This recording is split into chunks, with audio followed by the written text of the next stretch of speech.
pandas have for centuries intrigued us humans with their fluffy cuteness and meme-worthy personalities, but as you may know, they aren't exactly doing so great at the moment. In fact, they would most likely already be extinct if it weren't for human intervention.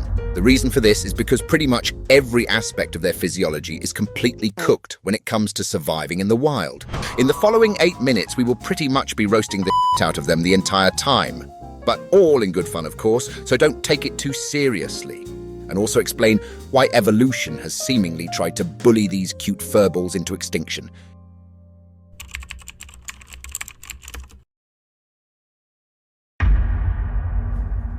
Now, pandas are indeed one of evolution's strangest case studies, as it's a literal bear that eats almost nothing but bamboo, yet never evolved the actual tools to properly digest it. Pandas have a simple meat-eater's gut, and unlike true herbivores, they lack the complex stomach chambers or gut microbes needed to efficiently break down the fibrous material in plants. And pandas have of course chosen to eat the one plant in its habitat that is particularly low in nutrients and tough to digest. But these dumbass bears stubbornly eat it anyway. As a result of this preposterous diet, they absorb only about 17% of what they consume. So in order to keep their questionable life subscription, they must eat nearly 40 pounds or 18 kilograms of bamboo every single goddamn day, which also means they have to spend around 16 hours doing so. This also comes with a whole plethora of downsides. Since they gain so little energy, pandas have to live slow, energy-conserving lives and therefore rarely engage in bursts of activity. Their entire existence basically revolves around eating. But hold your horses, because this problem goes even deeper than just bad digestion. You see, pandas aren't just identifying as herbivores, but they're dietary specialists. In a world where generalist animals thrive by adapting to whatever food is available, pandas have committed themselves almost entirely to bamboo. And of course, not just any bamboo. They're very picky, and only a handful of bamboo species are qualified to stimulate their taste buds. This is a highly risky bet in an unstable world.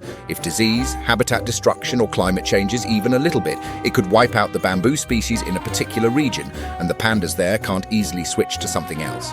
Now, to make matters even worse, bamboo has a very bizarre survival strategy of its own.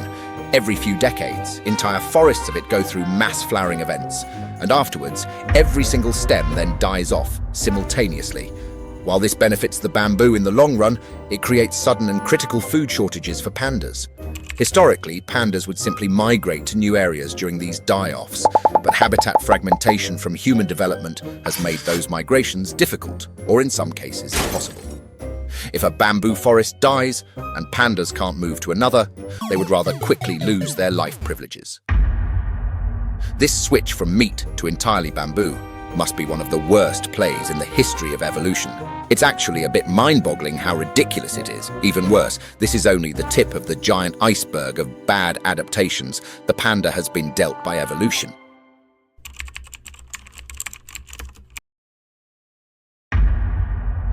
One of the main reasons pandas are struggling so much with their population numbers is simply because they suck in bed. Most of them have absolutely no clue what they're doing when trying to mate, but even worse is their parenting skills, which are probably the worst in all of nature.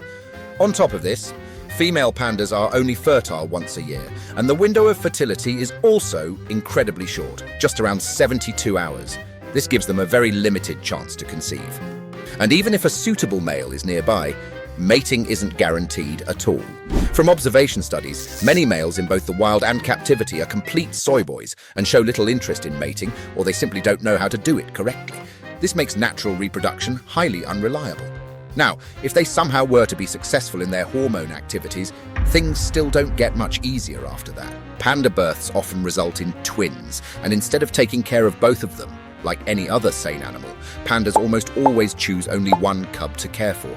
The reason for this is tied to their shitty bamboo diet, as they do not really have the necessary energy or ability to raise both. So the weaker cub is usually abandoned and gets an early unsubscription from life. In captivity, zookeepers usually intervene so both cubs get cared for. But that's obviously not an option in the wild, and on top of all this, panda moms aren't exactly known for great parenting instincts. They are clumsy and inattentive, especially during the critical first few days after birth. This is made even worse by the fact that panda cubs are born incredibly small and fragile, about 900 times smaller than the mother. This is actually the most extreme size difference of any placental mammal. They're also blind, hairless, and completely dependent on their mother for warmth, feeding, and protection.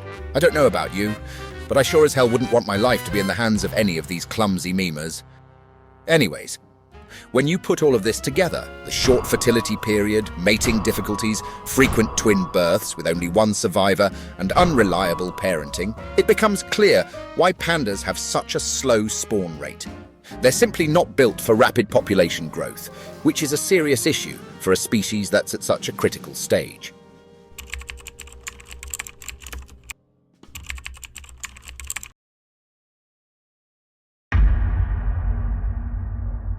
Even if a panda manages to survive on its subpar bamboo diet and somehow manages to unlock the infamous baby-making achievement, that doesn't mean it's in the clear. Because pandas are also burdened with behaviors and physical traits that make basic survival feel like a group project, where us humans pretty much do all the work for them. Pandas aren't exactly one of the sharp tools in the evolutionary shed. They're more like spoons. They are also loners that like to stay by themselves, and not in a cool Sigma kind of way. While other animals explore, adapt, and respond to changes in their environment, pandas tend to pick one spot and just, well, chill there for an extended period. What are you doing? Nothing. Me? Just hanging around.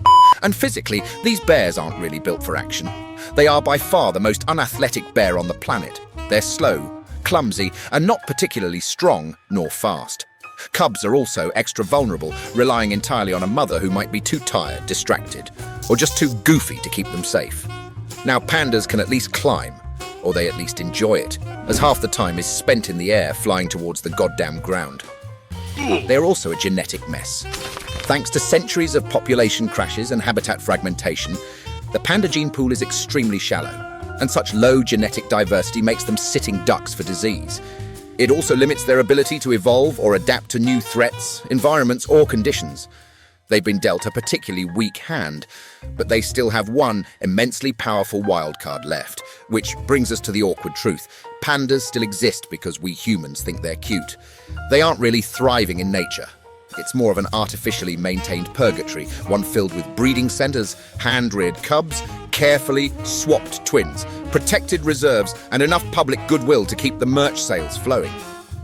Pandas have become one of the world's most iconic conservation projects, not because they earned it through survival skills, but because they're just too damn cute to let die out. We're basically babysitting an animal that refuses to do its homework, crashes into walls, and needs constant adult supervision, and we do it with a smile. Because deep down, we all love this fluffy disaster.